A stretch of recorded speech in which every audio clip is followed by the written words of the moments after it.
Sa barangay tayo, ikaw at ako. Sa barangay tayo, sa barangay tayo. Sa barangay tayo, ikaw at ako. Madami kang matututunan, nakaalaman, kaya lagi tandaan. Sa barangay tayo. Isang mapagpala at magandang araw po sa inyong lahat. Today is July 8, 11 a.m. at nais po namin kayong handugan ng isang espesyal na balita at isang karangalan ang makasama kayo, 42,047 barangay. So in behalf of Kapitan Don Francisco S.K. May Salazar at Kagawad Marie Formentera, welcome po sa isang edisyon na naman ng Sa Barangay Tayo. Ito pong papasok na 20th Congress, wala pa po. Sa July 28 pa po sila. Pero ngayon na lang po, ngayon po, naghahain na ang mga senador, ang mga congressmen ng kanilang mga priority bills. At napag-alaman natin sa pong good news na si Senator Bongo at si Senator Mig Zubiri, and I think I'm being told na isa pang senador, kino-confirm pa natin kasi alam nyo, yung pag-post nila sa Senate page, kada araw So, sasabihin na lang namin sa inyo paglaon-laon kung sino yung mga senador na yon. Ganun pa man, nag-file po si Senator Bongo at saka si Senator Mig Zubiri, and I'm sure ilang mga congressmen na hindi pa natin nalalaman, ng Magna Carta for Barangays Act. Para ho malaman ninyo ang konting history ng Magna Carta for Barangays Act, ito po ay 20 years na in the making. At in the making pa rin po. Ganun pa man, let us all be positive sapagkat iba't iba naman ang makeup ng 19th Congress sa 20th Congress. Iba yung makeup noon ng 16th Congress or 15th Congress noong na-file po ito way back. 2005, ito ho ay na-file na. So, 20 years na nga po, pero tayo hindi matitinag. Especially kung ilalaban natin ang mga benepisyo para sa mga barangay employees. So, I will just read to you the pertinent provisions para ho mapag-usapan natin sandali. So, ang Magna Carta for Barangay Officials, Section 4, Barangay Officials as regular government employees, lipunong barangay, members of the Sangguniang Barangay, the Sangguniang Kabataan Chairperson, the Barangay Secretary and Barangay Treasurer, in all barangays are hereby declared regular government employees, and as such are entitled to the salary, emoluments, allowances such as hazard pay, representation and transportation allowances, personal economic relief allowance, productivity incentive bonus, clothing allowance, and 13-month pay, and other benefits such as insurance, medical, dental coverage, retirement benefits, and all other fringe benefits to which a regular government employee may be entitled to. Babalikan ko po yan, ha? Section 5, Salaries of Barangay Officials. As soon as the appropriate steps and measures are undertaken by each city or municipality in coordination with the individual barangay involved on matters relating to the sources of fund and the corresponding appropriation ordinance, which in no case shall be later than 6 months from the approval hereof, all barangay officials mentioned in Section 4 hereof shall be entitled to the following fixed salaries. A. Punong barangay. An amount equivalent to the salary of a Sangguniang Bayan member of his or her municipality or city. Members of the Sangguniang Barangay, an amount equivalent to 80% of the salary of the Sangguniang Barangay member of his or her municipality or city. Sangguniang Kabataang Chairperson, Barangay Secretary, and Barangay Treasurer, an amount equivalent to 75% of the salary of the Sangguniang Bayan member of his or her municipality. Bago ko ho ituloy, binabasa po natin sa prompter, nais ko po sanang balikan yung Section 4 na nagsasaad na all barangay employees, nakakatuyo na lalamunan. Excuse me lang po. All barangay employees shall be considered as regular government employees. Ang ibig lamang po sabihin ninyon, hindi na ho kayo basta-basta barangay. Kayo po ay isa ng ganap na regular government employees. Pag sinabing regular government employees, kung ano ang tinatanggap ng isang ahensya ng gobyerno like the DILG, DNR, kung ano, alam niyo na po yun. Ganun din po, consider ho kayong taga-gobyerno, regular government employees, na merong fixed time, fixed everything, fixed salary, fixed emoluments, and fixed benefits. Kung ano ang ibinibigay, iba't iba lang ang presyo, ha?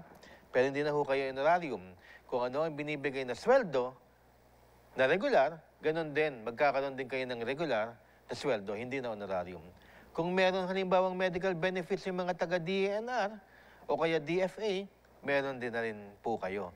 At ito maganda, kung ano man ang maging Christmas bonus mula sa Pangulo o sa national government, magkakaroon din po kayo ng Christmas bonus. Aside, of course, sa nasa batas na 13th month.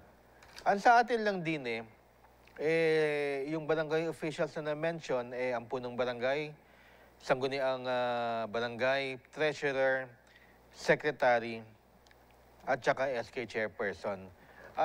Ipupush natin, tatawag po tayo or makikipag-meet po tayo at mag-abot po tayo ng sulat kay Senator Bongo at saka kay Senator Mig Zubiri. Although yung kay Senator Mig Zubiri na bill, hindi pa natin nababasa, na sana i-include all barangay employees. Kasi elected and officials po yan. Elected and high-ranking officials po ng barangay yan. Pero nais natin i-include BNS, BHS, driver, messenger, kung ano man ang maging trabaho mo sa barangay, kung anong sinisweldo ang ibibigay na fixed salary kay kapitan at saka sa mga kagawad, yun din dapat hanggang sa pinaka baba. I am very sure ipapasok naman ho nila yan.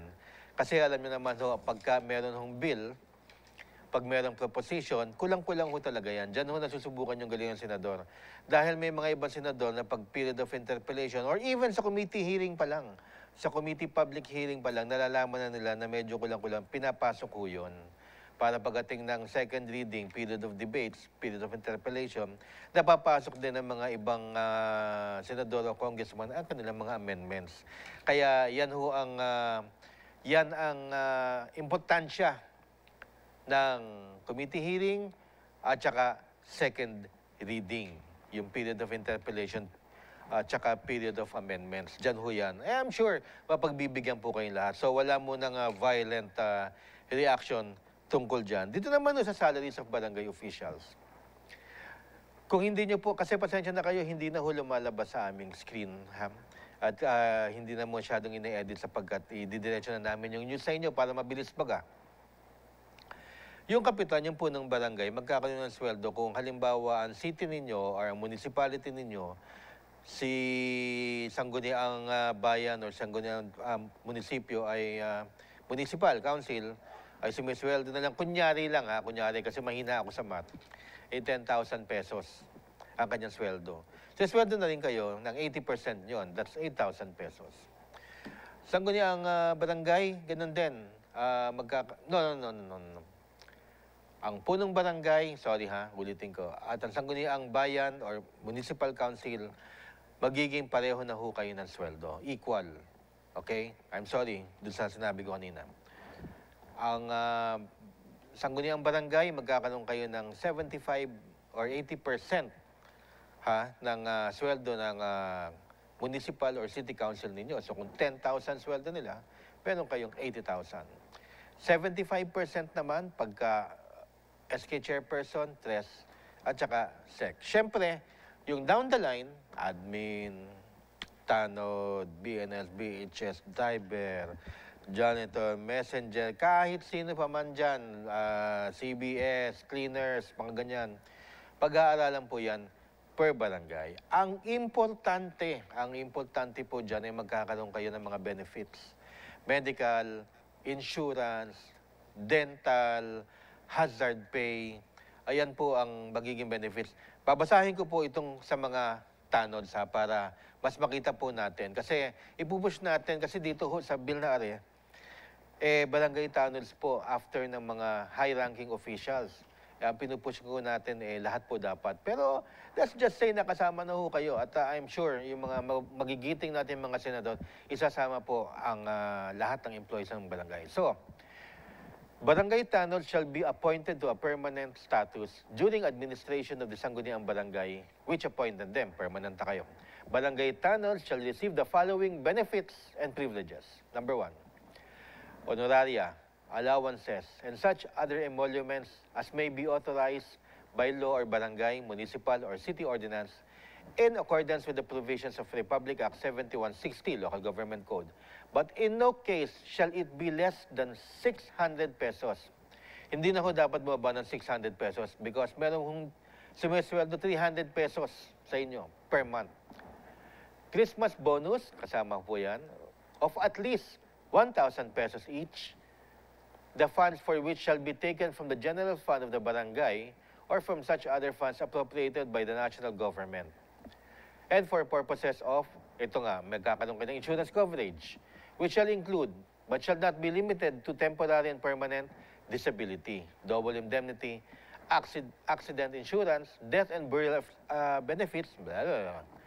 Free medical care, including subsistence, medicines, and medical attendance in any government hospital or institution, provided that such hospital care shall include surgery or surgical expenses, medicines, x-rays, laboratory fees, and other hospital expenses. And exemption during their incumbency from paying tuition and matriculation fees for their legitimate dependent children attending state colleges or universities. He may likewise avail of such educational benefits in a state college or university located within the province or city to which the barangay belongs. Kita nyo naman yung Magna Carta, pati pag-aaral, pati na rin ho yung mga pag-check up, pati na rin ho kung kayo ay mauoperahan, magkakaroon ho kayo niyan habang nanunuyo ang lalamunan ko. So, napakaganda po niyan. Kaya lang, itong section na to, itong particular provision na to ay barangay tanons lamang. Again, ipupush po nating lahat na dapat this will include all barangay employees. Regardless kung ano man ang posisyon, dapat all. Yan po ang ipupush muna natin. At magpapadala po tayo, lahat tayo. When I say tayo, kami po at saka kayo po, 42,047 barangays. Kung nais nyo naman at nasa probinsya po kayo, punuin nyo lang po yung ano bang tawag doon? Pupunuin nyo lang po yung FB page or messenger ni Senator Bongo. Meron ho siyang FB page ng mga nais niya sabihin na kung pwede po, Senador, all, imbis na tanod lamang, or ito po mga pinag-uusapan natin. At syempre, statement of support kay Senator Bongo at kay Senator Mig Subiri na tututukan natin na rin at every step of the way, makatulong man lang tayo sa kanila kahit paano. Paano ho yan? July 28, ang hihintayin po natin, pagkatapos nyon, mag-i-elect sila ng Senate President nila, mga officers ng Senate, and then of course, mag-i-elect sila. Mamimili sila ng mga chairman ng mga respective committees. Sa tingin ko, mag-handle nito Committee on Local Government. And then of course, dahil finance, finance, appropriation, o kung anumang finance committee ng Senado, maybe even electoral reforms, I don't know, tsaka constitutional amendments. I do not know, pero kinakailangan sila sa usapan na yan. Pero yung local government chairman, tututukan natin para, yun naman ang susunod nating susulatan. Magbibigay tayo ng sulat sa kanya. Even sa Facebook lang, na kinakailangan punuin natin na, Mr. Chairman, bigyan niyo naman ng kaukulang public hearing itong bill ni Senator Migs at saka ni Senator Bongo para naman mapag-usapan sa Senado para magtuloy-tuloy at magkaroon ng necessary changes and then pupunta ko siya sa second reading and so on and so forth. At sana yung inyong mga respective congressmen, abangan natin kung sino yung mga magfa-file, tututukan po natin at susulatan ninyo, especially kung distrito po ninyo, mga kabarangay. Dapat po nating pagtuunan to. Katatapos lang ng ng 19th Congress, 20th Congress. Hindi naman siguro tayo nangangampanya pag sinasabi natin yung mga names ng mga senador at saka ng mga congressman. Ang nais lamang natin baga ay maayos natin ang bill at sana pumasa yan. Marami nagsasabi at marami nagdenega na mataas, may presyo kailangan dyan, ganito kataas. Wala pa eh. Wala pa yung laban eh. Tapos na ba yung boxing? Wala pa eh. Hindi naman tayo pwedeng matalo kagad. Hindi pa naman nag-uumpisa eh. Second, pag tayo magne-negotiate, magtataas, mag-uumpisa talaga tayo sa taas. Pwede naman magtawalan. Kasi pera ang pinag-uusapan dyan eh. Ang importante yung benefits. Health insurance, dental insurance, hazard pay, tuition fee, matriculation. Ang dami na nakalagay din eh na pwedeng ibigay ng gobyerno sa inyo. Huwag na lang yung honorarium. Pwede yung honorarium, pwedeng tawarin yan eh. Pwede po. Pero huwag na ho nating umpisahan sa hindi kaya yan dahil malaking budget. Hindi. Kaya nga nila fina-file, kaya nila eh. Kaya nila. At marami nang nagdaan din na congressman. It's particularly kay Congressman Brian Suan. Sinabi mismo ni Congressman, kitang-kita naman ang Congressman kung saan nila pagkukunan yan. And if you study further the bill of Senator Bongo, at saka ni Senator Migs, nandun po nakalaan sa dulo kung saan nila pagkukunan ng budget. So, yan po ang ating good news sa inyo at yan po ang ating plan of action. Hindi lang po yung mga term setting, tsaka hindi lang po yung pagbalik-aral natin. Yan po ang ating pong magiging mission ngayong 28 Congress. Maraming salamat po sa inyong patuloy na panonood sa Barangay Tayo. God bless you all. At kita-kita po tayo muli dito sa Barangay Tayo. Sa Barangay Tayo, ikaw at ako. Nagbibigay ng aral sa mga